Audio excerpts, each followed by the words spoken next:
സംസ്ഥാനത്ത് +1 പ്രവേശനത്തിനുള്ള അപേക്ഷാ സമർപ്പണം ആരംഭിച്ച് 2 ദിവസത്തിനകം SSLC വിജയിച്ചവരിൽ 75% പേരും അപേക്ഷ സമർപ്പിച്ചതായി ഹയർ സെക്കൻഡറി അധികൃതർ. കഴിഞ്ഞ തിങ്കളാഴ്ച വൈകുന്നേരത്തോടെയാണ് പ്രവേശനത്തിനുള്ള ഓൺലൈൻ അപേക്ഷ സമർപ്പണം ആരംഭിച്ചത്. വരും ദിവസങ്ങളിലും അപേക്ഷകൾ സ്വീകരിക്കുമെന്നും ജൂൺ 3 വരെ വിദ്യാർത്ഥികൾക്ക് അപേക്ഷിക്കുവാൻ സമയമുണ്ടെന്നും അധികൃതർ.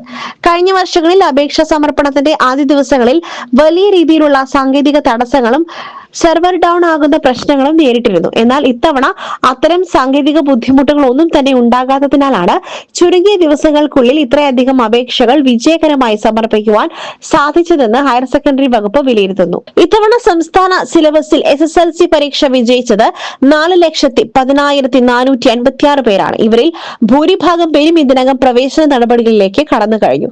സംസ്ഥാന സിലബസിന് പുറമെ മറ്റ് സിലബസുകളിൽ നിന്നും വലിയ തോതിലുള്ള അപേക്ഷകളാണ് ലഭിച്ചുകൊണ്ടിരിക്കുന്നത്. CBSE സിലബസിൽ നിന്നും 10,837 പേരും ICSE സിലബസിൽ നിന്നും 1,156 പേരും ഇതിനോടകം അപേക്ഷിച്ചിട്ടുണ്ട്. ഇവർക്ക് പുറമെ മുൻ വർഷങ്ങളിൽ യോഗ്യത നേടിയവരും ഇതര സംസ്ഥാനങ്ങളിൽ നിന്നും ഉപരിപഠനത്തിനായി കേരളത്തിലെത്തുന്നവരുമായ 3,044 വിദ്യാർത്ഥികളും +1 പ്രവേശനത്തിനായി ഓൺലൈൻ വഴി അപേക്ഷ സമർപ്പിച്ചിട്ടുണ്ട്. SS Gold, Pure Gold. SS Group, Nilambur.